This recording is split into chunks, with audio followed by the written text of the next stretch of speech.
Et maintenant, j'ai le plaisir de recevoir, d'une part, Radush Tonescu, qui est écrivain et éditeur. Il dirige les éditions Carmin et qui font un travail d'édition remarquable avec des traductions notamment et des traductions d'ouvrages inédits en français comme Thomas Sowell, Illusion de la justice sociale. On va en parler dans un instant. Et je le reçois avec Mos Maiorum, qui est un YouTuber qui passe son temps. Bonsoir, Mos Maiorum. Donc, au cas où les auditeurs n'auraient pas compris, c'est un pseudonyme qui passe son temps sur sa chaîne YouTube à décrypter des sujets absolument passionnants et notamment des sujets intellectuels avec une véritable médiation qui fait qu'on arrive à comprendre même des livres compliqués. Radush Tonescu, Illusion de la justice sociale, donc c'est un livre de Thomas Sowell. Thomas Sowell est un universitaire américain qui est né en 1930, donc voilà, il se fait vieux, comme dirait l'autre, 95 ans.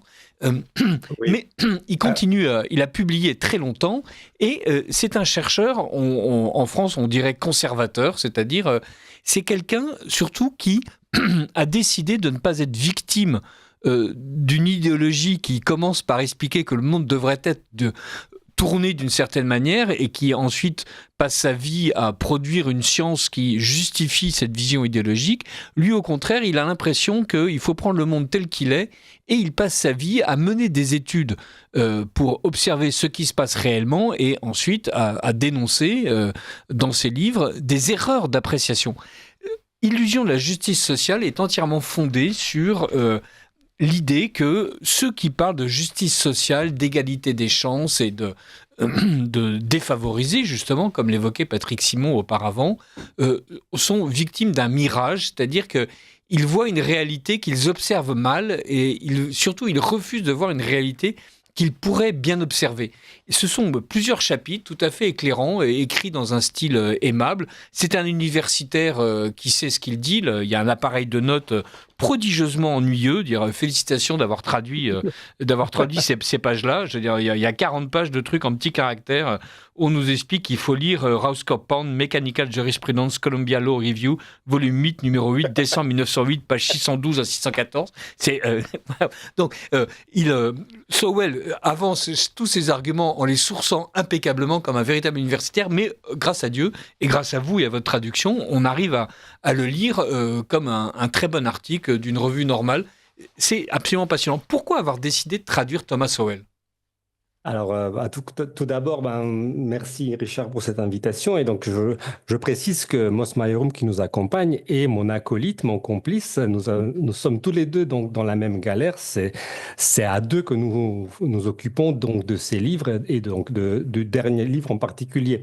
Et donc, merci de nous avoir invités. Alors, pour rebondir sur ce qu'a décrit Patrick Simon, c'est exactement dans la lignée de ce qu'il a dénoncé. Sowell est un disciple de Hayek et, il a une vie passionnante puisqu'il il est d'extraction extrêmement modeste puisqu'il est noir-américain du sud des États-Unis, c'est-à-dire des États encore plus pauvres, qui avaient été les États du sud qui avaient combattu contre le Nord lors de la guerre de sécession, et donc qui était resté quand même assez arriéré par rapport aux États nordistes, et qui a eu la chance donc premièrement d'être assez doué naturellement pour avoir été identifié comme un garçon intelligent dès son plus jeune âge, et un peu il a un parcours à la Camus, et ensuite il a trouvé quelques bons enseignants, et puis bref, en tout cas il a eu une vie qu'il a menée de la Caroline du Sud, qui n'est pas un État qui brille par son intelligence, jusqu'à Harvard et à l'école de Chicago. Donc, il reçoit en effet depuis 1980 une bourse qui s'appelle la bourse Milton Friedman de l'Institut Hoover. Alors, en effet, il va sur ses 95 printemps, il est toujours actif, c'est son dernier livre, et depuis donc, 1980, après avoir enseigné donc, pendant quelques dizaines d'années dans différentes universités, il reçoit cette bourse qui est une bourse perpétuelle, pour autant qu'il écrive toujours des livres qui traitent des problèmes contemporains de l'Amérique et du monde en général. Et Sowell est un esprit qui se veut presque universel, un peu comme, mais en tout cas, il est à la fois philosophe, historien et économiste. Et c'est pour ça que la plupart de ses livres sont à la fois porteur d'une thèse forte, qu'il était par des enquêtes qui peuvent être très fastidieuses, mais en tout cas qu'il bétonne avec des références universitaires, en effet, qui peuvent être très lourdes, enfin, sur lesquelles, bien sûr, le lecteur normal passe parce qu'il ne va pas aller vérifier toutes les citations qu'il donne.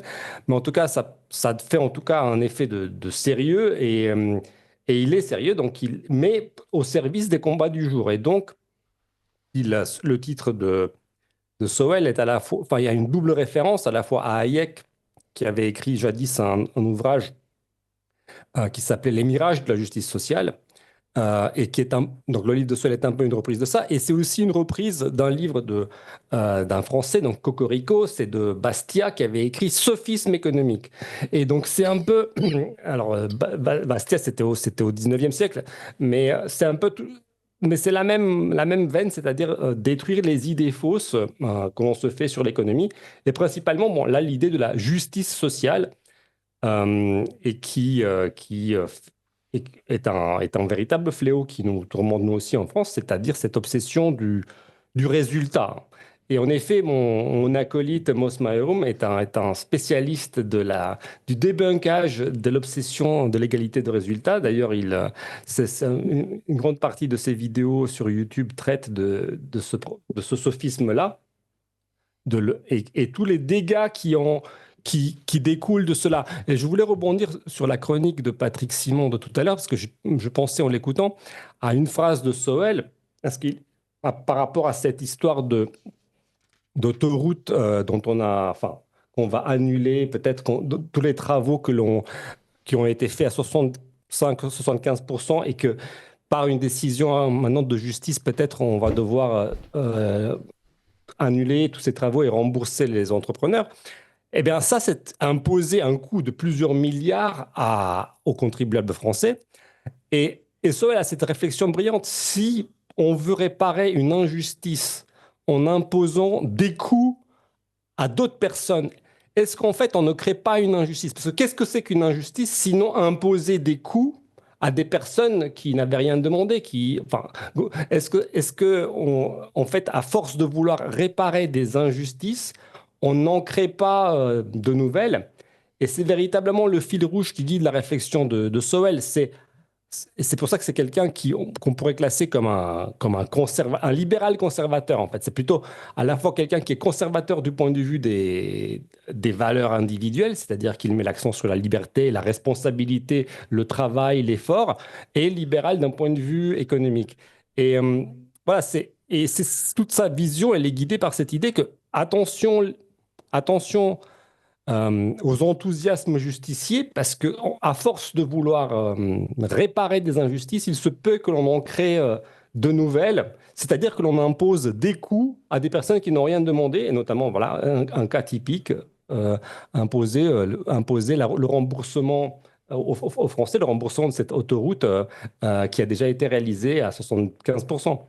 Alors, on va se faire une petite citation de Sowell qui va éclairer ce que vous avez dit sur notamment les résultats. Parce que donc ce mot a un sens très précis dans Illusion de la justice sociale de Thomas Sowell aux éditions Carmin.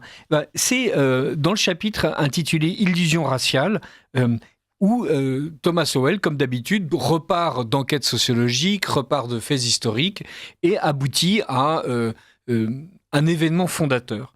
Le moment de l'histoire américaine où le consensus sur les questions raciales a été le plus large, au-delà des clivages raciaux, a peut-être été l'occasion du discours historique de Martin Luther King au Lincoln Memorial en 1963. C'est à cette occasion qu'il a déclaré qu'il rêvait d'un monde où les gens ne seront pas jugés sur la couleur de leur peau, mais sur la valeur de leur caractère. Son message plaidait en faveur de l'égalité des chances pour les individus, quelle que soit leur race. Mais ce programme, avec le large consensus dont il bénéficiait, a commencé à s'éroder dans les années qui ont suivi. Et c'est là qu'est la citation importante. L'objectif est passé de l'égalité des chances pour les individus, indépendamment de la race, à l'égalité des résultats pour les groupes, que ces groupes soient définis par la race, le sexe ou d'autres critères. C'est-à-dire que l'illusion de la justice sociale, c'est d'avoir une vision rétroactive où on se dit que si on constate aujourd'hui une disparité, une inégalité, c'est forcément qu'il y a une cause systémique qui a entraîné ce qui est vécu comme une injustice. C'est-à-dire, on ne répare pas une injustice, on présuppose qu'il y a une injustice. Et une fois qu'on a construit cette injustice initiale, évidemment, on essaie de la réparer, quitte à en commettre d'autres. Mos Maiorum, voilà, je ne vous vois pas, donc d'une part, n'hésitez pas à intervenir, à nous couper la parole. Radou et moi, nous sommes beaucoup trop bavards. Moi, je pense que je peux apporter quelque chose, parce que c'est un peu tout le travail que je fais sur ma chaîne YouTube. Moi, j'ai commencé en parlant principalement du féminisme, parce que j'ai une formation scientifique et j'ai été biberonné pendant de nombreuses années à cette espèce de discours qu'il devait nécessairement y avoir 50% de femmes en formation scientifique et que sinon, c'était qu'il y avait eu une injustice qui avait été commise quelque part.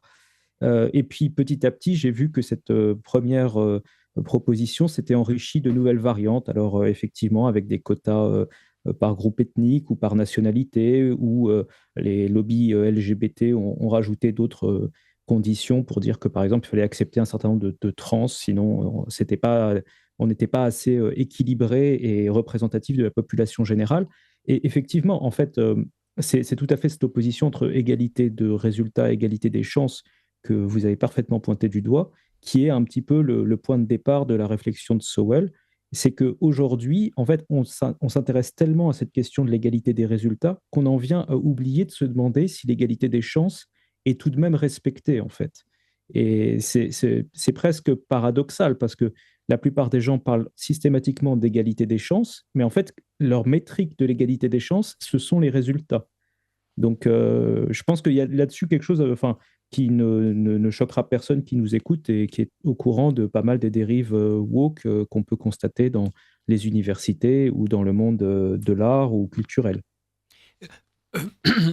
Tout à fait. Radu Stănescu, vous avez ajouté quelques notes en bas de page qui, elles, par la grâce de votre talent, ne sont pas des références bibliographiques, mais qui sont des explicitations. Et toujours pour creuser cette opposition entre l'égalité des chances des individus et l'égalité des résultats des groupes, je vais vous citer au moment où justement vous parlez de l'opposition entre chance et opportunité. Et vous dites, cette opposition entre chance et opportunité est analogue à l'opposition entre les droits de et les droits à, les droits liberté et les droits créance. Selon l'auteur, donc Thomas Sowell, tout le monde doit avoir droit de, exemple, droit de postuler aux mêmes emplois, droit de postuler aux mêmes locations, droit pour avoir un appartement, droit de candidater aux mêmes universités, etc. Et là, on voit bien qu'il faut effectivement une égalité des chances. C'est-à-dire, je dois avoir la possibilité de candidater ou que ce soit. Mais on ne peut légitimement garantir l'égalité des droits à. Ce n'est pas parce que j'ai le droit de candidater à toutes les universités que j'ai le droit d'obtenir les mêmes emplois, d'avoir les mêmes logements, de gagner les mêmes revenus, de rentrer dans les mêmes universités, d'avoir les mêmes retraites.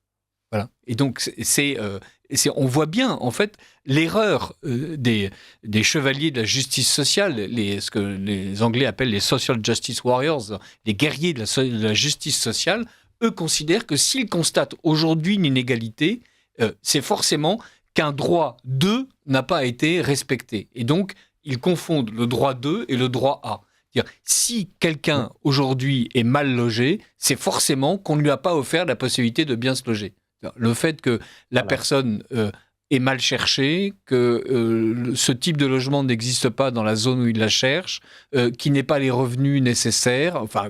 qu'il est divorcé et que du coup ses revenus ne lui permettent pas d'acquérir, ou le logement dont il a besoin, ou de se loger en louant dans le logement dont il considère qu'il a besoin, ne rentre pas en compte. Et il faut forcément supposer que l'injustice a été créée par un système, que ce système, c'est l'État qui en est responsable, et donc que l'État doit réparer systématiquement toutes les inégalités qu'on constate, les inégalités de résultats, indépendamment des conditions initiales. Et Thomas Sowell, donc, va nous parler abondamment des illusions, justement, de l'égalité des chances, des illusions raciales et de tout un tas d'illusions. Et c'est un texte qui est extrêmement parlant et qui est bourré, en fait, de faits précis et de parallèles tout à fait éclairants avec, sur les inégalités physiques. Voilà.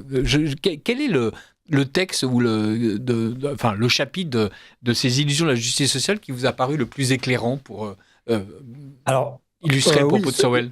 le chapitre inaugural est le plus éclairant d'une part, mais le plus intéressant, c'est le deuxième sur les illusions raciales, parce que là, on en apprend des belles, notamment sur le progressisme américain. En tout cas, j'en ai appris des belles parce que, en fait, j'ai appris que aux États-Unis, il y a l'époque qui va, grosso modo, de la fin de la frontière, c'est-à-dire 1895 à juste après la Première Guerre mondiale, donc 1922 par là, en tout cas, enfin, ça s'appelle l'âge progressiste.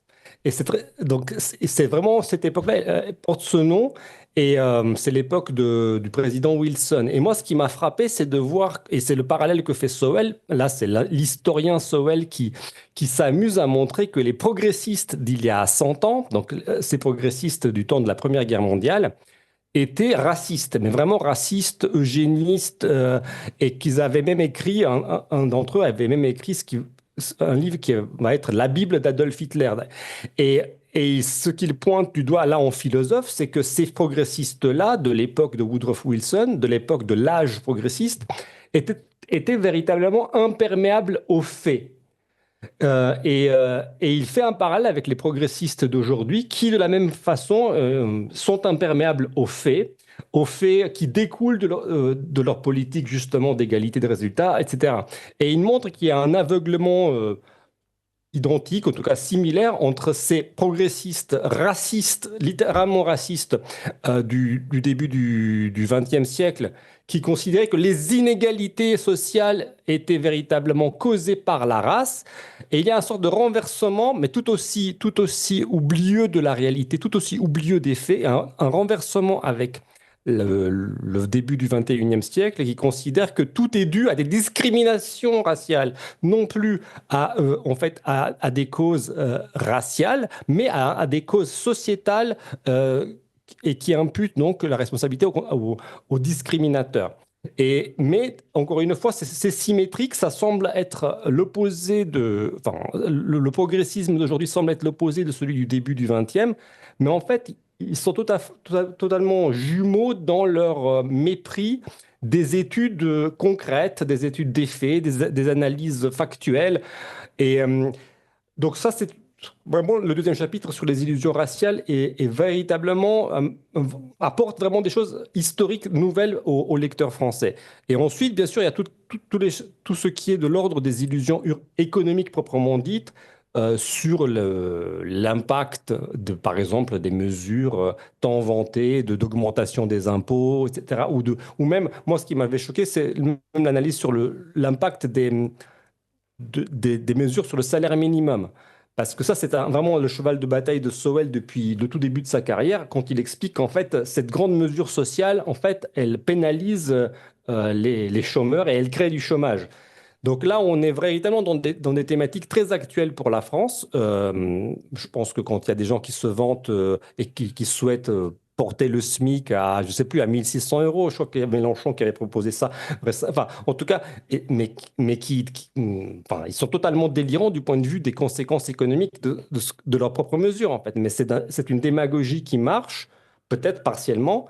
Mais Sowell se bagarre et j'espère aussi maintenir un certain réalisme par rapport à ces propositions-là, parce que ces propositions-là, je parle de ces propositions économiques, peuvent véritablement détruire un État, en fait. On deviendrait le Venezuela. Enfin, il y a des choses qui... Enfin, cette dérive socialiste, à mon sens, peut être extrêmement dangereuse. Donc, c'est un livre qui a beaucoup de facettes, mais il a un fil rouge relié donc aux illusions. Donc en anglais, c'est fallacies. J'ai eu du mal d'ailleurs à rendre le titre anglais parce que fallacies, bon, en français, on a fallacieux, mais on n'a pas un nom qui reprend fallacies. Donc sophisme, je trouvais que c'était un peu trop pédant. Enfin bref, j'ai eu du mal avec le titre, mais c'est un peu cette idée que ouais, on se fait des idées fausses à partir de bonnes intentions. Sowell, il ne met pas en cause d'ailleurs les bonnes intentions des gens qui souhaitent mettre en place des politiques sociales. Il dit, OK, très bien, vous avez des besoins, mais regardez ce que ça cause réellement. Regardez, faites des enquêtes, regardez ce que ça fait de mettre en place un salaire minimum. Regardez ce que ça met en place de faire des programmes sociaux. Regardez ce que ça fait de mettre en place réellement des discriminations positives. Qui est-ce qui est pénalisé? Et ce qui est très intéressant, c'est qu'il montre que ces mesures sont contre-productives pour les personnes qu'elles sont censées aider. Et voilà. Mos Maiorum, il y a un D'ailleurs, exemple que j'ai oui. trouvé très parlant dans les illusions de la justice sociale. C'est le moment où Sowell parle de ces écoles qui existent dans les mêmes villes, dans les mêmes quartiers et donc pour les mêmes populations, où il y a deux types d'écoles, parfois dans les mêmes bâtiments, des écoles publiques qui sont entièrement sous administration publique, et ce qu'il appelle, si je ne m'abuse, des charter schools, donc des écoles qui, elles, suivent en fait le cadre du programme donné par le public. Donc, autrement dit, ça ressemble en gros à une école libre sous contrat. Voilà, Oui. où, très bien, on suit exactement le programme tel qu'il doit être enseigné par, selon le ministère de l'Éducation, mais en revanche, vous nous laissez libres de nos moyens. Et donc, une fois de plus, même ville, même quartier, même bâtiment, parfois, et les résultats des écoles des charter schools sont 6 fois supérieurs pour certaines catégories de population aux résultats de l'école qui est juste à côté. Oui, bah, tout à fait. Ça, il le dit en début. Il me semble que c'est dans le premier chapitre qu'il y a cet écart qui existe entre les écoles qui sont parfaitement publiques et les écoles qui sont encadrées. Mais ça découle aussi d'une réflexion plus générale sur l'éducation et sur le sens de l'éducation. C'est-à-dire que, en fait, moi, ce que j'ai apprécié, enfin, une des choses, pour rebondir un peu aussi sur ce qui a été dit, que j'ai trouvé intéressante, dans le propos de Thomas Sowell, c'est aussi qu'il dit que parfois le fait de penser qu'il y a des discriminations peut entraîner des comportements qui sont en fait pires que s'il y avait vraiment des discriminations. Et je ne sais pas si vous avez en mémoire ce passage où il cite une anecdote sur Barack Obama qui essaye de décourager un jeune qui s'engage dans l'armée de l'air, qui est en fin d'école, il me semble, et qui lui dit, mais non, c'est pas possible d'y aller parce qu'il y a des discriminations. Et Sowell remarque avec un petit peu de désespoir et je pense aussi un petit peu d'amusement que, en fait, quelque part, il est en train de produire là une sorte de discrimination raciste qui ne dit pas son nom, en fait. En lui donnant l'impression que c'est impossible de rentrer dans l'armée de l'air, en fait, il est en train de le décourager de la même manière que je ne sais pas moi, un skinhead aurait pu essayer de le décourager en le molestant, en fait.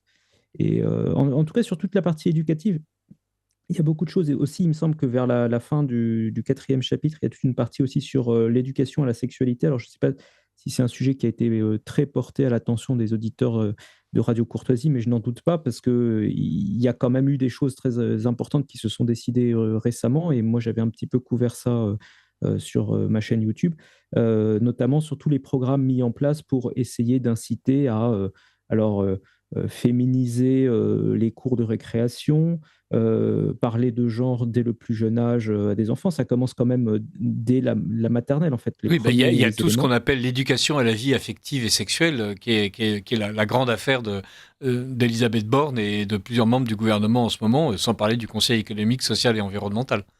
Oui, tout à fait, tout à fait. Le rapport qui a été fait par le Conseil, le CESE, est encore pire, je pense, Oui. que le programme, parce que autant le programme, on sent qu'on marche un petit peu sur des œufs et qu'on essaye de ne pas inquiéter trop les parents, parce que les parents, si jamais ils se posent des questions, ils vont aller regarder le programme. Autant ce qui est mis dans le rapport du CESE est à destination a priori de membres du gouvernement qui ne prennent pas de pincettes et disent clairement que les parents sont un endroit, enfin, fondent un bastion du sexisme à la maison, que leur éducation est imparfaite et qu'il faut la corriger dès le plus jeune âge. Et c'est très amusant parce que Sowell mentionne l'histoire de l'éducation sexuelle un peu plus tard. Et même moi, franchement, qui ai pas mal enquêté sur ça au cours des derniers mois, j'avoue que j'ai trouvé des choses intéressantes, notamment parce qu'il explique qu'en fait, c'est l'introduction de l'éducation sexuelle a précédé toute une phase d'explosion des grossesses non désirées et de transmission des maladies sexuellement transmissibles, alors que dans le discours qu'on entend aujourd'hui, on nous présente l'éducation sexuelle comme étant la solution à ces problèmes. Donc en fait, Sowell montre que historiquement, c'est l'inverse qui s'est produit. En fait, ce qu'on nous présente comme la cause de l'éducation sexuelle est en fait l'effet d'une première phase de l'éducation sexuelle des années 70. Il y a dans l'exemple que vous venez de citer quelque chose de crucial dans la méthode Sowell, parce que je trouve que bien sûr il y a des idées sur la justice sociale, il y a des idées sur la manière dont elle se décline dans l'éducation, dans la question raciale, dans la répartition des richesses, et une question cruciale que pose en fait Thomas Sowell, et qui est exactement celle que vous venez d'aborder avec l'idée d'introduire les cours d'éducation sexuelle, c'est qui prend la décision. Et pour de nombreuses questions sociales, l'élément le plus important est de savoir qui prend la décision. C'est le début de la première phrase du chapitre 4, Illusion sur le savoir, où en fait ce que nous dit Sowell, c'est plutôt que d'imaginer et de reconstruire a posteriori ce qu'auraient pu être les conditions initiales et donc forcément de traquer le moment d'apparition de la prétendue inégalité de chance à défaut de l'inégalité de résultat, il faut savoir en fait qui prend la décision et qu'est-ce que cette décision va produire comme effet. C'est ce que vous disiez aussi, Raduș Tănescu. Alors, les auditeurs nous disent attention, on a l'impression d'entendre quelqu'un qui parle avec une idéologie néolibérale. Ce que je trouve intéressant, c'est Thomas Sowell, c'est pas tellement qu'il est néolibéral au sens où il faudrait absolument tout déréguler, c'est qu'il met en avant la responsabilité individuelle. Pour répondre indirectement à cet auditeur, et pardonnez-moi, Raduș Tănescu, je parle complètement à votre place, c'était page 46, si je ne m'abuse, voilà, où il parle de la manière dont la richesse est répartie entre les Noirs et les Blancs, et il dit si on s'arrête à ça, en fait, on ne comprend rien. Il ne faut pas tellement regarder les Noirs et les Blancs, il faut regarder les Noirs mariés en couple et les Noirs divorcés, les Blancs mariés en couple et les Blancs divorcés. Il faut regarder si c'est un Blanc du Nord ou un Blanc du Sud. Autrement dit, il faut tout regarder, et il aboutit notamment à ceci. Inversement, dans un monde où personne ne croit que tout racisme virulent a été éliminé, les couples noirs mariés ont toujours connu un taux de pauvreté inférieur à la moyenne nationale, tout en souffrant de moins de la moitié du taux de pauvreté qui affecte les mères célibataires blanches. En d'autres termes, certains comportements semblent plus payants que l'absence de racisme. Voilà. Donc ce qu'il dit, c'est, bien sûr, on peut toujours rêver d'un monde sans racisme, mais au bout du compte, ce qui provoque les inégalités de résultats les plus criantes, ce n'est pas du tout un racisme systémique, et ça fourmille d'exemples sur le fait que certains groupes blancs sont moins riches que certains groupes noirs, que certains groupes blancs sont moins éduqués que certains groupes noirs, sans parler évidemment de ce laboratoire à ciel ouvert qu'est les États-Unis, des groupes asiatiques, des groupes hispaniques, etc. Et donc là, il dit fondamentalement, le problème, ce sont les décisions que vous prenez vous, les décisions morales que vous prenez vous. Oui, alors je peux comprendre que l'auditeur que vous mentionnez a quelques appréhensions devant le mot libéralisme. J'aurais tendance à lui répondre pourquoi néo, mais bon, je pense que dans un pays qui s'enorgueillit d'avoir un tableau comme celui de Delacroix avec la liberté qui guide le peuple, quand même, il n'y a pas de raison d'avoir tellement peur de la liberté. Je comprends parfaitement qu'on n'aime pas la liberté quand on n'aime pas, quand on n'aime pas la responsabilité. Il y a beaucoup de gens qui aiment la liberté jusqu'au moment où ils comprennent que ça veut dire être responsable de ce qui leur arrive, quand même peut-être pas totalement, puisqu'il existe toujours des abus et des situations écrasantes pour les maigres forces que nous avons tous. Toutefois, je pense que la liberté est quelque chose de fondamental, notamment quand on est de culture chrétienne, parce que sans la liberté, il n'y a pas de mérite, il n'y a pas de mérite moral, il n'y a pas de mérite spirituel. Et donc, c'est la transposition dans le domaine social de cette idée religieuse, on peut dire. Le libéralisme, fondamentalement, effectivement, peut aboutir à a des résultats de toute évidence euh, regrettables. On peut regretter les résultats du libéralisme. Sowell n'est pas angélique, il ne dit et d'ailleurs Sowell il assume, il se place dans la lignée de Hayek, de Milton Friedman, des grands penseurs économistes libéraux qui sont un petit peu victimes d'une mauvaise presse en France. Et il assume jusqu'au bout en disant, bah, écoutez, essayer de corriger les effets va engendrer des effets pires. C'est ça ce qui est intéressant dans sa réflexion. Et c'est pas son premier ouvrage. D'ailleurs, il en a d'autres et que j'espère peut-être traduire dans un avenir proche. On verra en fonction du succès de celui-ci et d'autres paramètres encore. Mais il a beaucoup écrit sur ces sujets-là. Euh, et, euh, et donc, oui, être si libéral, être libéral, c'est considérer que les individus doivent être responsables jusqu'au bout, c'est-à-dire, bah, écoutez, vous êtes responsable, vous faites vos bêtises, et si vous prenez des mauvaises décisions, il y aura peut-être de mauvaises conséquences. Oui, je pense que le libéralisme est bon, en fait. Si on déconnecte comment dire, si les individus sont à l'abri des conséquences néfastes de leur propre choix, c'est-à-dire, autrement dit, si on est toujours dans une déresponsabilisation générale, on crée des masses de gens, en fait, qui sont traités comme des mineurs, en fait, pas comme des personnes adultes qui doivent, en effet, payer pour leur mauvais choix, en quelque sorte. Oui, je pense qu'il faut l'assumer jusqu'au bout, cette réflexion-là. Et Sowell l'assume jusqu'au bout. Euh, Parce que l'alternative, c'est la dépendance étatique, et c'est la culture de l'excuse, et c'est en fait aussi le développement de caractères faibles, lâches, friables et manipulables, justement. Alors, c'est vrai que l'histoire même de Sowell, vous l'avez rappelé, voilà, il est né noir dans un état du Sud, un état pauvre. Voilà. Donc, lui-même a tendance évidemment à valoriser le mérite personnel et à considérer que, étant donné une véritable égalité des chances initiales, dont il semble persuadé d'avoir profité, il est normal que par ses qualités propres, il ait une inégalité de résultats à l'arrivée.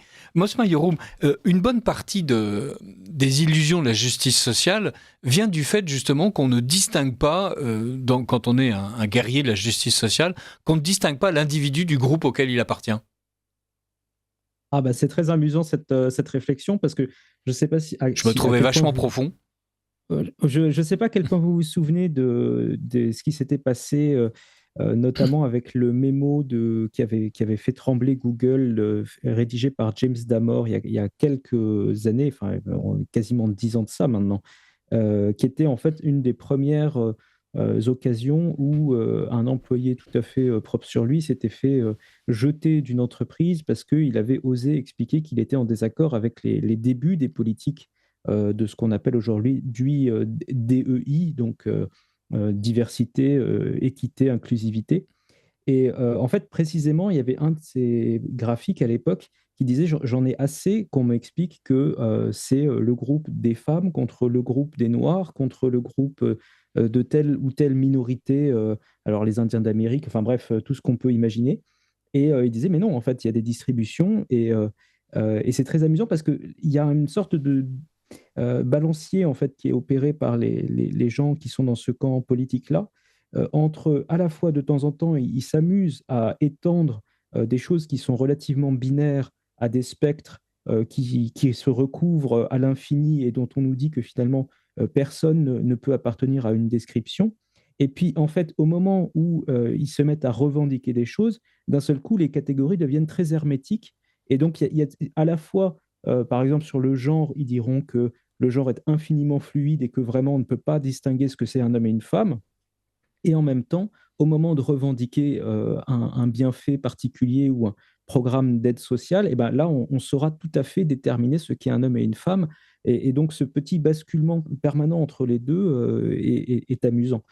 Et donc, bah, pour ce qui est de Thomas Sowell, en fait, moi, je complète un petit peu ce qui a été dit par Radou juste avant. Moi, enfin, dans ce livre-là, je ne le vois pas comme étant un libertarien qui est en train d'appeler à supprimer tout l'État, etc. C'est pas exactement le propos. Il essaye juste de ramener un petit peu de rationalité et de bon sens dans des demandes qui sont parfois un peu farfelues et fantaisistes, en fait. C'est ça le point de départ, c'est qu'il constate qu'il y a toute une manière de réfléchir les rapports entre les gens qui est parasitée par des impératifs de quotas, des impératifs de représentativité, et donc des universités, des entreprises, n'importe quelle photo qu'on voit est passée au crible de critères qui ne devraient pas être ceux qu'on prend en compte. Une université, par exemple, doit avoir une équipe de recherche qui produit des articles scientifiques, qui produit peut-être des brevets ou des prix Nobel, enfin des choses comme ça, et réfléchir en permanence à la lumière de est-ce que la population générale est bien représentée dans cette équipe de recherche n'est pas la bonne manière d'appréhender le problème, en fait. Et c'est ça, je pense, le point de départ. Et donc, en l'occurrence, une partie de ce qu'il observe peut faire des liens avec une forme de libéralisme peut-être hayekien, notamment quand il explique qu'en réalité, on ne peut pas faire confiance à une petite élite pour détenir l'ensemble des savoirs d'une société, mais ce n'est pas non plus un appel à prendre la tronçonneuse et à découper l'État en morceaux. Oui, c'est plutôt, une fois de plus, un appel méthodologique à dire quelles sont les décisions qui ont été prises et surtout, est-ce que ces décisions sont prises en étant bien informées.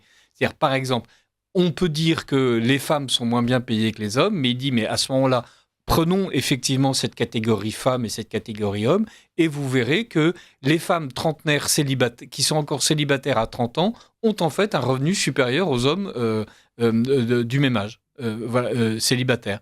Donc en fait, si on introduit suffisamment de variables dans l'équation, comme par exemple, est-ce que la personne est en couple ou pas, est-ce qu'elle a des enfants ou non, en fait, il n'y a pas une espèce d'inégalité systémique qui défavoriserait les femmes. Il y a au contraire l'idée que si vous vous consacrez à votre carrière, il y a de fortes chances que vous ayez un meilleur revenu que les personnes qui ne s'y sont pas consacrées. Donc, Bien sûr, tout à fait. Et puis, il y a des problématiques beaucoup plus... Enfin, en fait, il y a des problèmes de société et des choix de société qui sont très importants, qui peuvent être cachés derrière. C'est marrant parce que vous parlez d'écart salarial. La dernière vidéo que j'ai sortie à l'occasion du 8 mars, c'était justement pour parler d'une étude scientifique sur les chauffeurs Uber. Et bon, voilà, donc je vous le révèle, si jamais vous ne vous étiez jamais posé cette question, il y a un écart salarial chez les chauffeurs Uber de à peu près 7% entre les conducteurs et les conductrices. Bon, il se trouve que la plateforme ne sait pas elle-même le sexe des conducteurs. Les gens qui choisissent de prendre une course Uber ne savent pas non plus. Et en fait, des chercheurs de Stanford ont essayé de comprendre avec 1,8 million de chauffeurs pourquoi il y avait un écart salarial entre les deux. Et donc la réponse, en fait, c'est des choses aussi simples que le fait que, par exemple, les femmes conductrices ne veulent pas travailler à des horaires où il y a des sorties de bars, des sorties de boîtes de nuit, ou aller dans des zones qui sont dangereuses, etc. Et donc, on peut assez vite en arriver à des questions qui sont toutes simples, en fait. Est-ce que pour obtenir un écart salarial nul, on est vraiment prêt à pousser des conductrices à aller travailler dans des zones qui sont dangereuses pour elles? Est-ce qu'on ne peut pas respecter leur propre choix à elles de dire, moi, ma priorité, c'est ma sécurité, et même si je gagne un peu moins, c'est pas grave, je préfère être en sécurité. Et donc, quand on revient à des problèmes en les analysant complètement et en regardant tout le détail, les questions sont beaucoup plus subtiles qu'une affaire de pure discrimination, de pur sexisme ou de pur racisme, en fait. Et c'est à ça que nous appelle Thomas Sowell dans ce livre, en fait. On va écouter un petit bobino et nous reprenons cette discussion passionnante. Vous appréciez cette émission? Alors aidez Radio Courtoisie à en produire d'autres. Rendez-vous sur soutenir.radiocourtoisie.fr. Merci d'avance. Voilà. Le livre de Sowell consiste à dire que la réalité est plus subtile que l'image que les progressistes s'en font. Radu Stănescu, est-ce que c'est l'un des aspects plaisants du livre? Oui, c'est un appel, bien sûr, c'est un appel au réalisme, c'est un appel à enlever les œillères idéologiques qui empêchent de voir les faits sans cesse les faits. C'est pour ça que Sowell à cette double casquette, cette triple casquette à la fois de philosophe, d'économiste et d'historien, où à la fois il a des idées fortes, mais en même temps il y a des enquêtes empiriques extrêmement vastes euh, pour voir si son idée, elle est une élucubration ou bien est-ce qu'elle tient la route.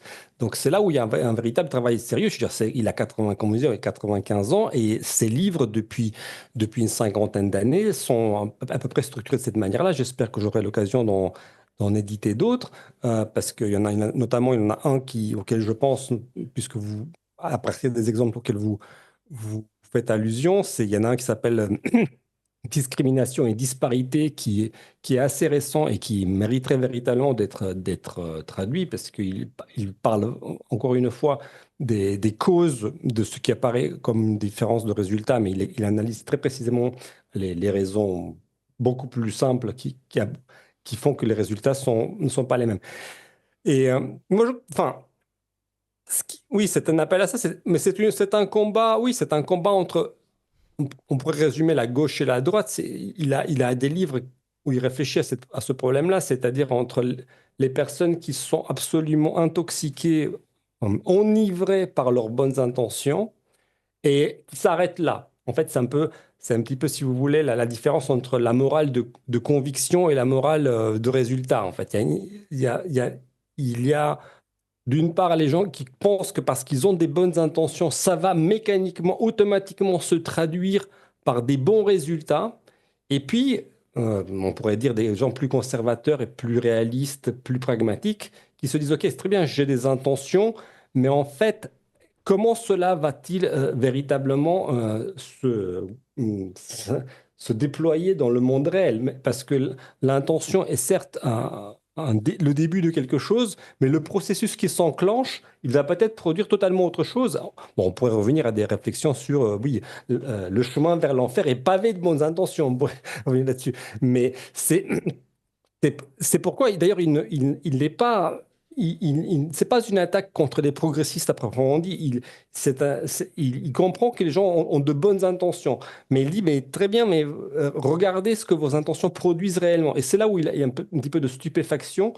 Il dit, mais en fait, vous ne regardez pas ce que vos intentions produisent. Vous vous contrefichez de ce que vos politiques sociales font réellement. Et c'est là où là, il devient un petit peu plus dur. Il dit, mais quand même, vous voulez soi-disant aider les pauvres, mais regardez comment certains pays sont sortis de la pauvreté. Ils ne sont pas sortis de la pauvreté par des politiques sociales. Ils sont sortis de la pauvreté par des politiques libérales.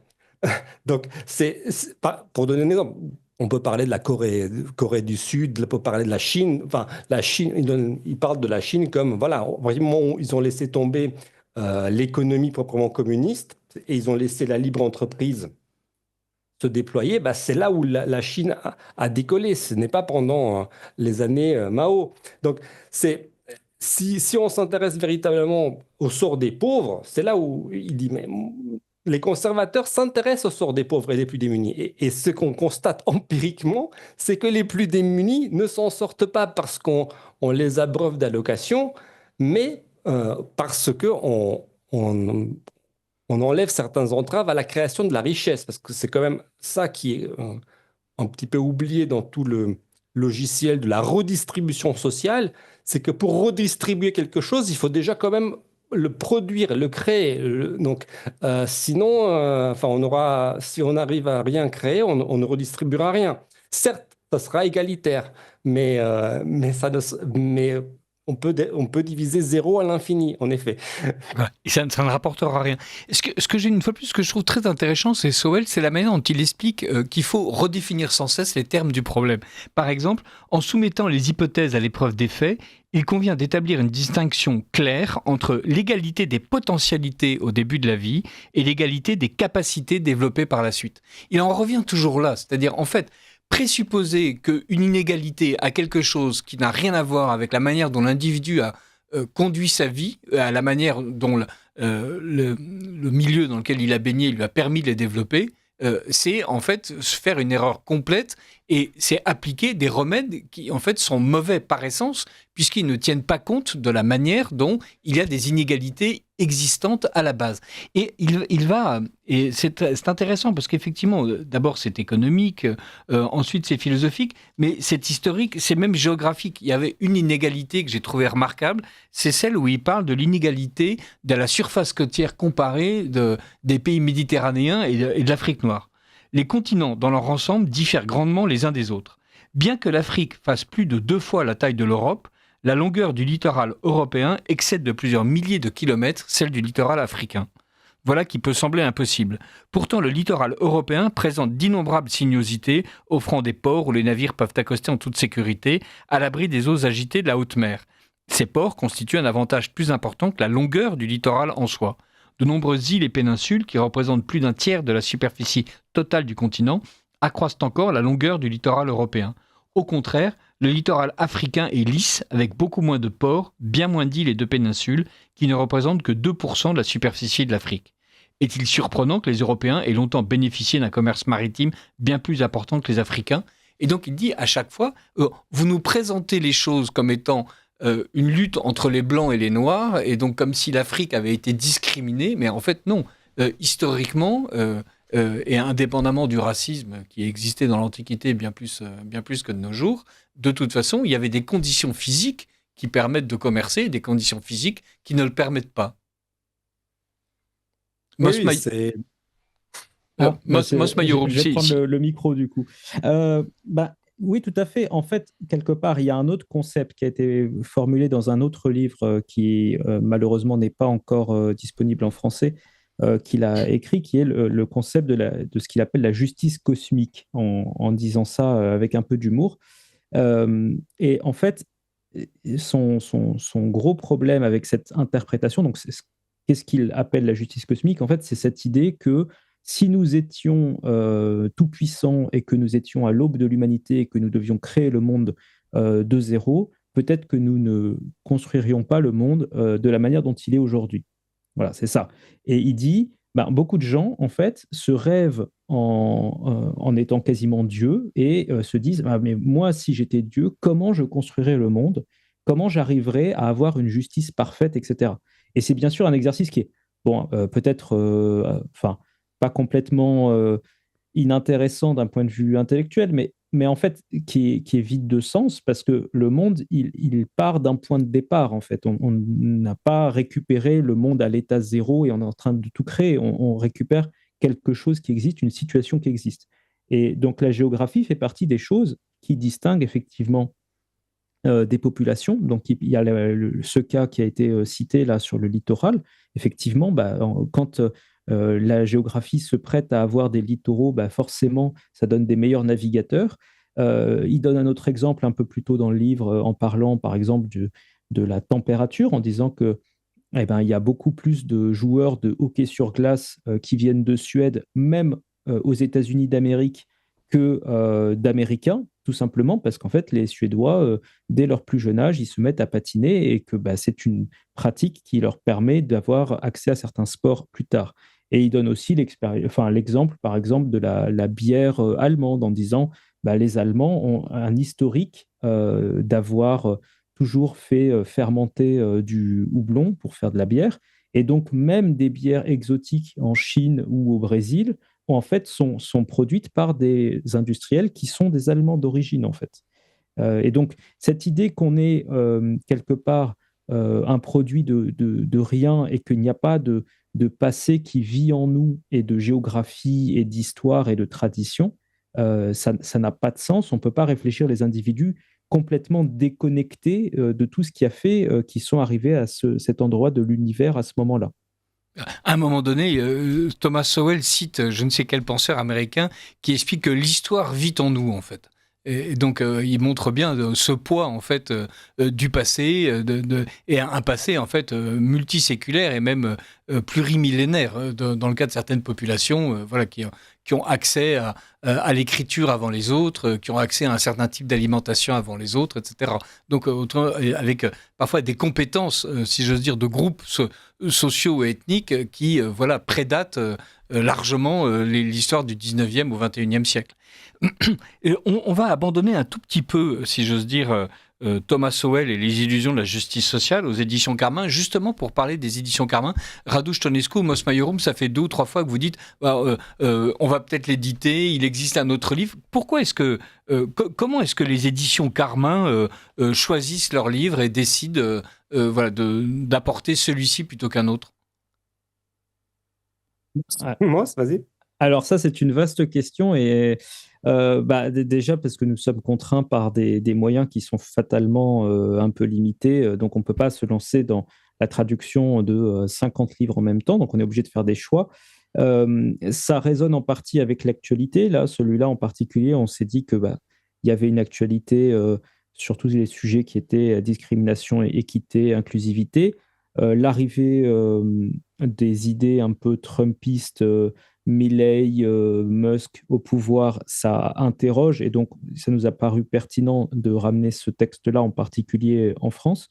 Mais pour le prochain, ce sera un texte plus dans la veine catholique. Je ne veux pas trop m'avancer, mais je ne sais pas si Radu, tu veux compléter. Si, avançons-nous. Non, alors, comment? Non, mais on a une ligne, comme on disait, on a une ligne libérale conservatrice, même si ça, pour certains, c'est un peu. Non, on va se définir comme ça. On a commencé par L'homme du ressentiment, donc de Max Scheler, donc qui est quand même, à mon avis, un des textes fondamentaux pour comprendre la mentalité de l'homme de ressentiment, c'est-à-dire la mentalité qui anime les personnes qui veulent absolument avoir une égalité de résultats. Donc on est véritablement, on a un fil rouge depuis le début, et puis on a continué avec une autre édition d'Orthodoxie, on a fait un inédit qui précède Sowell, c'est un peu le grand-père de Sowell, c'est un peu le père de Hayek, c'est Hilaire Belloc, qui était un grand ami de Chesterton et qui avec l'État servile, avait déjà anticipé l'érosion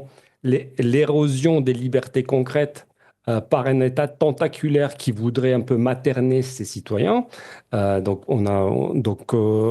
Et ensuite, voilà, nous avons publié 2 livres de Theodor Dalrymple qui décrivent, alors là, par le menu détail, les conséquences justement des politiques d'assistanat et les politiques qui mettent en avant la culture de l'excuse en Grande-Bretagne.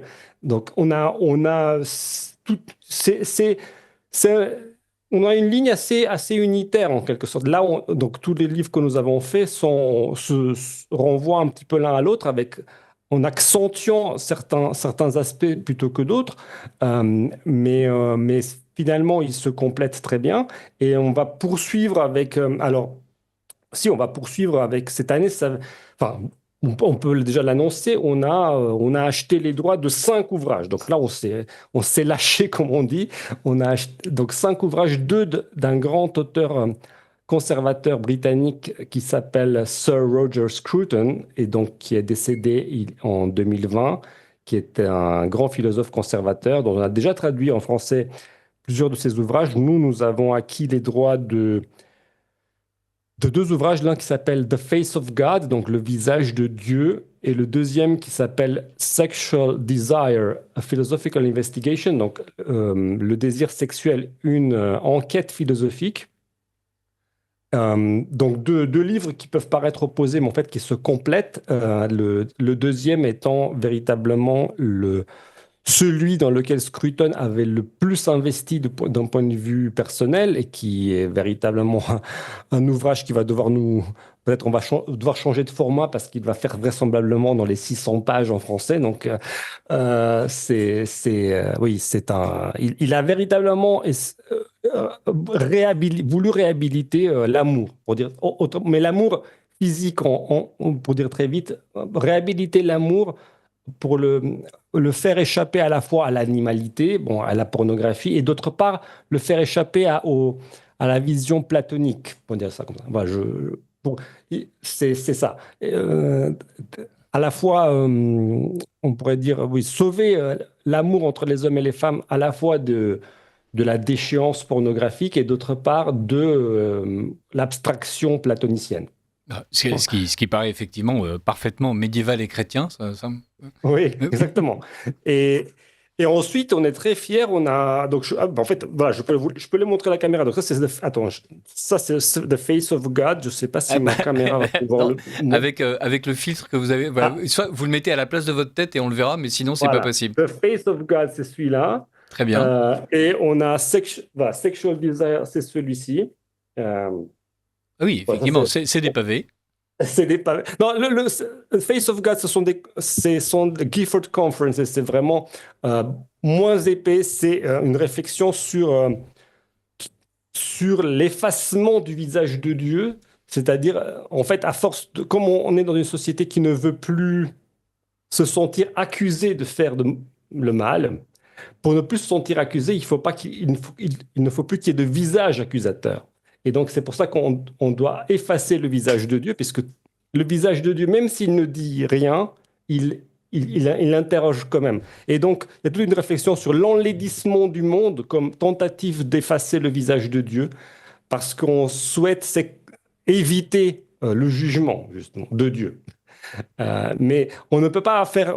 Enfin, c'est-à-dire que c'est une réflexion qui peut prolonger la réflexion de Chesterton. On ne peut pas tout simplement être un athée tranquille. C'est un peu ça l'idée. C'est que tout simplement, on ne peut pas rester tranquille en tant qu'athée parce que même l'absence de Dieu va déclencher quelque chose. Et qu'est-ce qu'elle déclenche? C'est l'enlaidissement du monde, va dire Scruton.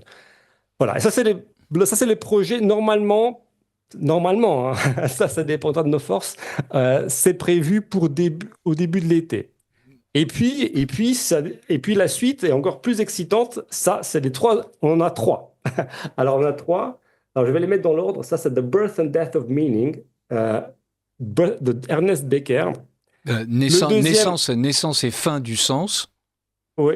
Et le deuxième, c'est Denial of Death. C'est toujours Ernest Becker. 3 livres de Ernest Becker. Alors, celui-ci est le Pulitzer non-fiction de 1974.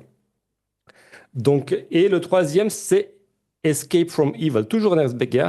C'est une trilogie échappée au mal. Donc, c'est une trilogie extrêmement intéressante sur l'héroïsme, en quelque sorte. En fait, c'est le déni de la mort. C'est en fait, pour résumer très vite, Becker dit l'homme en tant qu'animal conscient a un problème, c'est qu'il est conscient.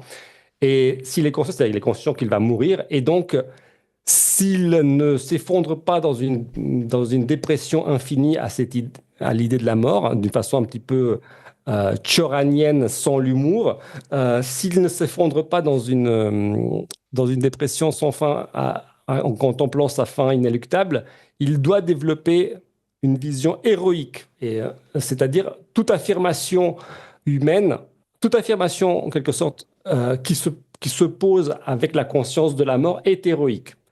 Et à défaut d'héroïsme, les sociétés s'effondrent et se suicident. Et c'est un petit peu Et je pense que ce sont des livres très importants pour comprendre une certaine décadence française ou européenne ou autre, en fait. Où l'aspect vital du sens est mis en avant. Et donc ce sont des livres passionnants qui ont eu un grand écho aux États-Unis d'ailleurs, mais qui n'ont jamais été traduits en français. Donc voilà, le programme de cette année est très chargé. Je ne sais pas si on arrivera à le mener à bien, mais en théorie, voilà, pour juillet, ce sont les 2 Scruton, et pour Noël, les 3 Becker. C'est énorme parce que voilà, donc rappelons que les éditions Carmin, en fait voilà, c'est une petite équipe et que vous traduisez, vous mettez en page, vous faites imprimer, vous distribuez.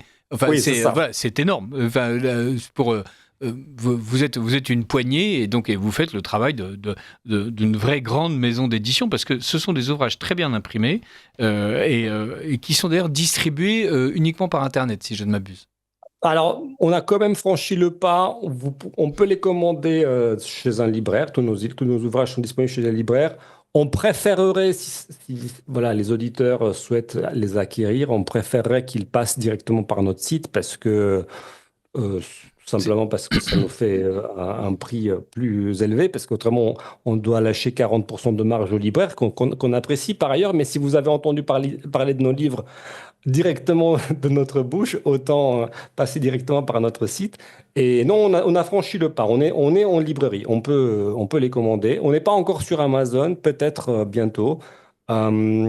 Oui, non, enfin, je m'occupe des traductions. Moss s'occupe de la publicité, des vidéos, de la relecture, Des couvertures. des couvertures. Voilà, on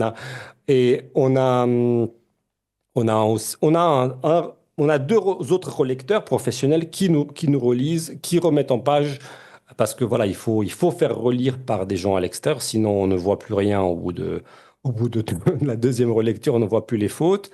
Et non, on les imprime pas. Dieu merci, je n'ai pas mais on les fait imprimer. Donc voilà, c'est pas de l'impression à la demande, c'est pas, voilà, on n'est pas Amazon impression à la demande.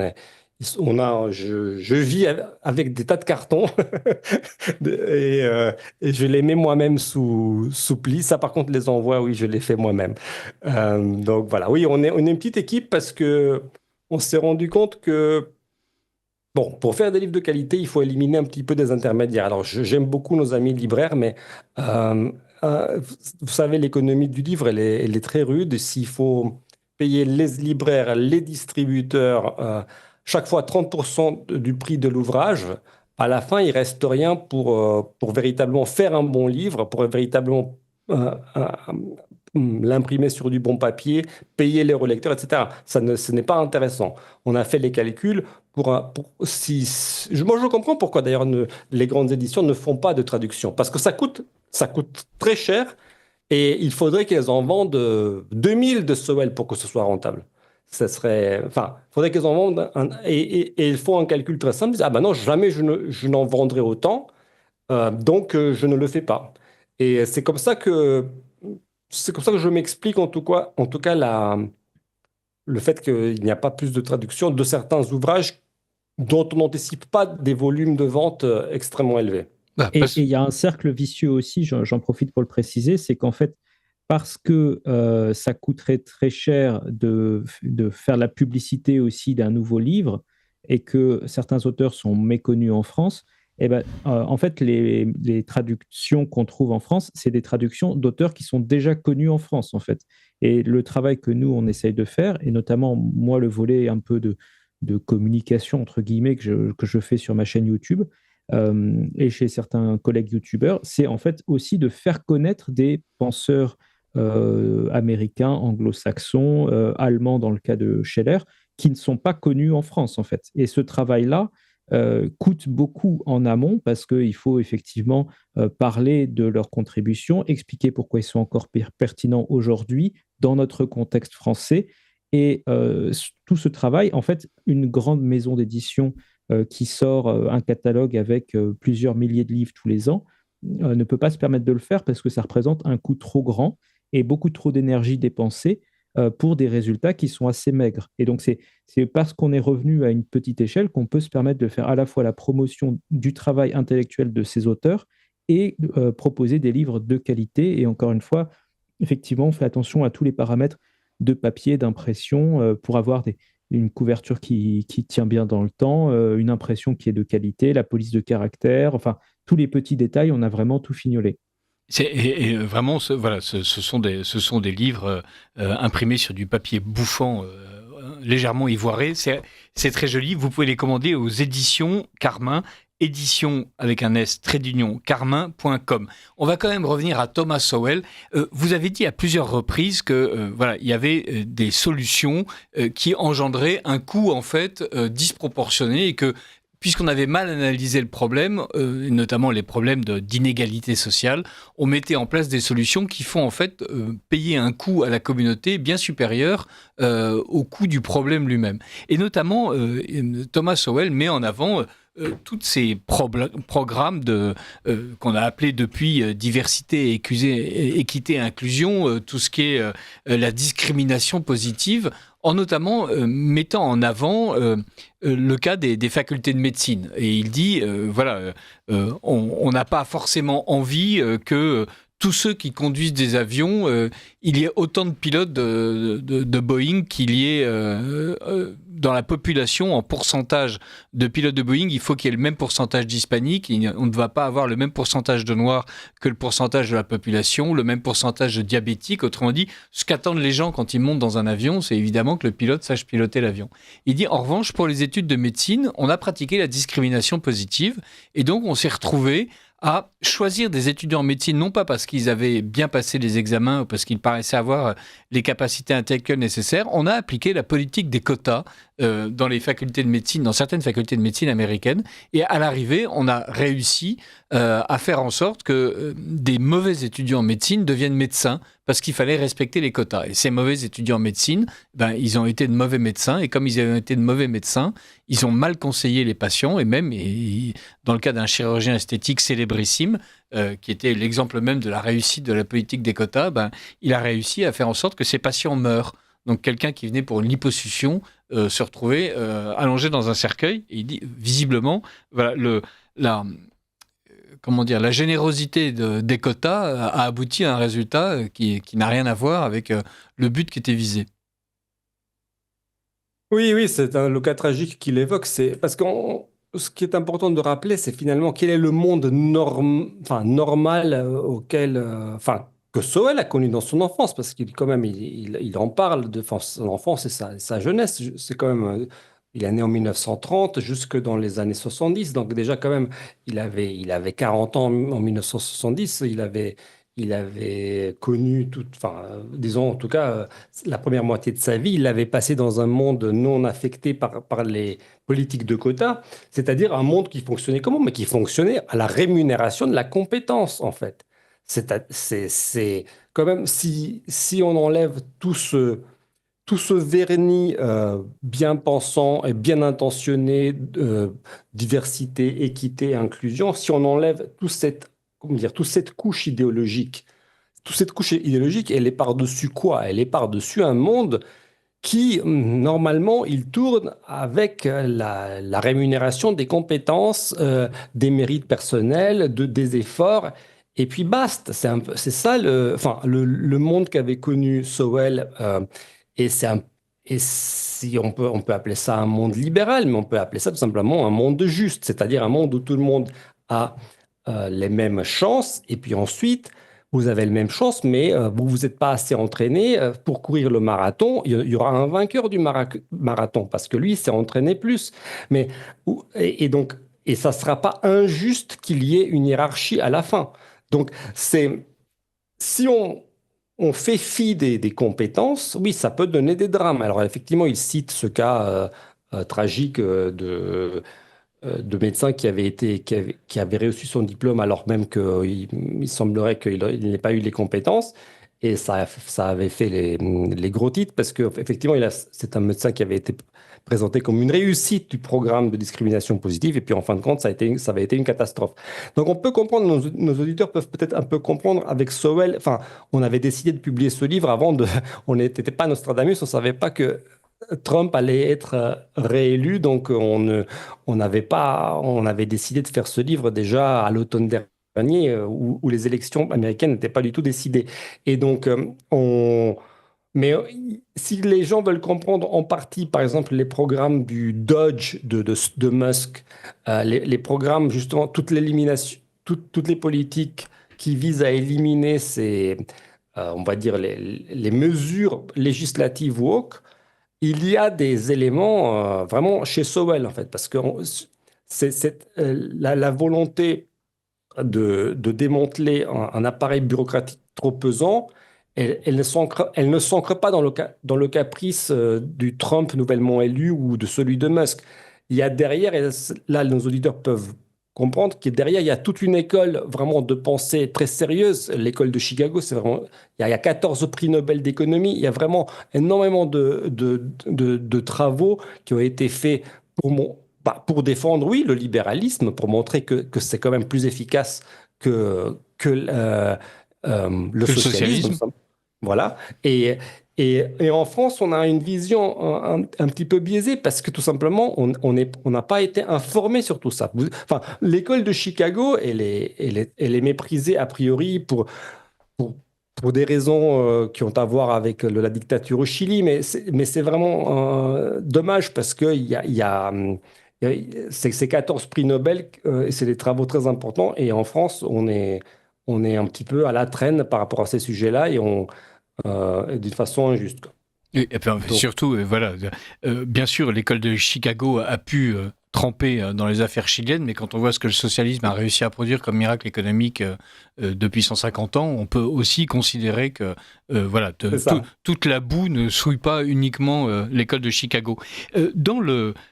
Toujours dans l'idée de ces décisions généreuses qui aboutissent à des effets bizarres. Et toujours pour reparler de la méthode de Sowell, par exemple, il met en avant le fait que la Cour suprême des États-Unis, lors d'une série d'affaires rendues au début des années 60, a commencé à interpréter la Constitution comme accordant aux criminels des droits.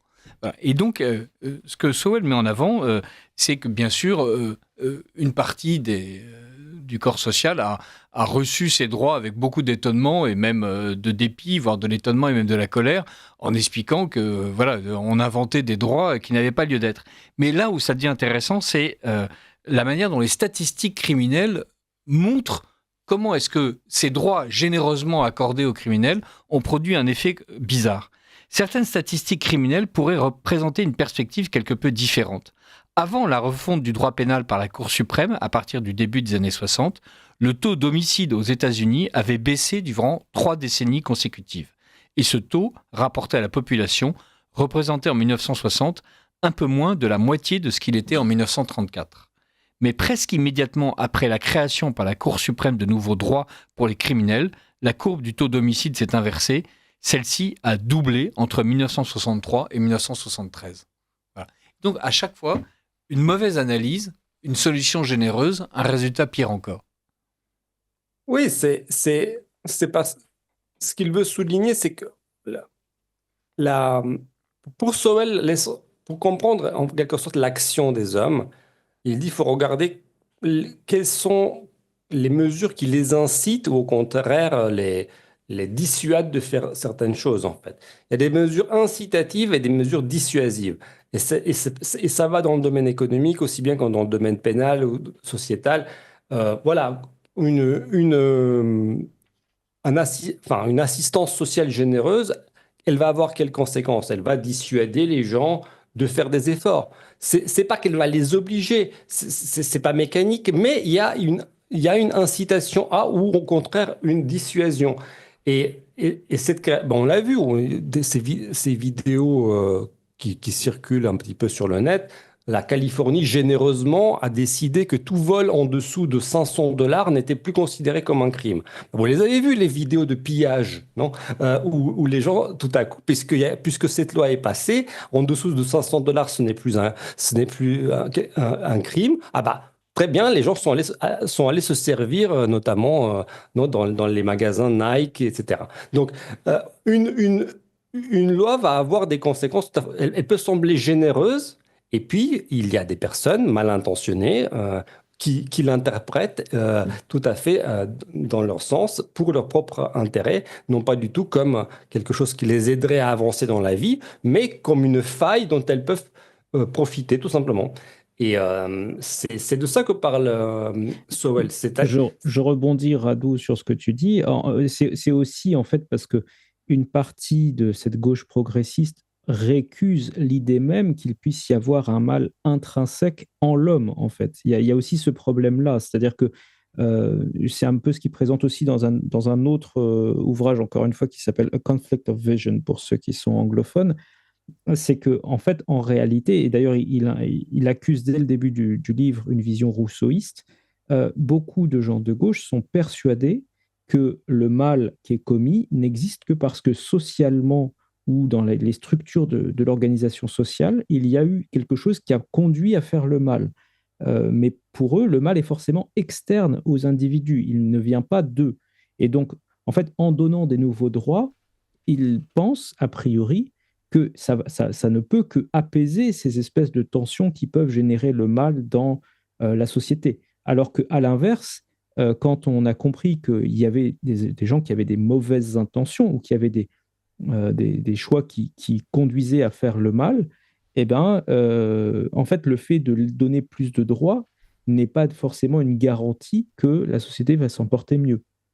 Alors, merci beaucoup pour cette conclusion. Il nous reste littéralement 1 minute, c'est-à-dire, là, voilà, et même maintenant, il ne reste plus que 54 secondes. Donc, merci 1000 fois, Moss Majorum. Donc, vous avez une chaîne YouTube, il suffit de taper Moss Majorum, MOSMAJORUM sur YouTube, et on tombe sur les vidéos où vous expliquez, bien sûr, ce que les éditions Carmin produisent, mais même d'autres choses, ce que la société produit. Merci beaucoup, Raduș Tănescu. Je rappelle, vous êtes le traducteur et l'éditeur de Illusion de la justice sociale, de Thomas Sowell, aux éditions Carmin. Livre admirable, rempli de faits, d'idées et de paradoxes qui nous permettent de mieux comprendre en quoi la gauche a tort. C'est exactement le but de Radio Courtoisie. Merci beaucoup d'avoir été avec nous ce soir. Richard. Et merci à tous les auditeurs de nous avoir écoutés et accompagnés. À très bientôt.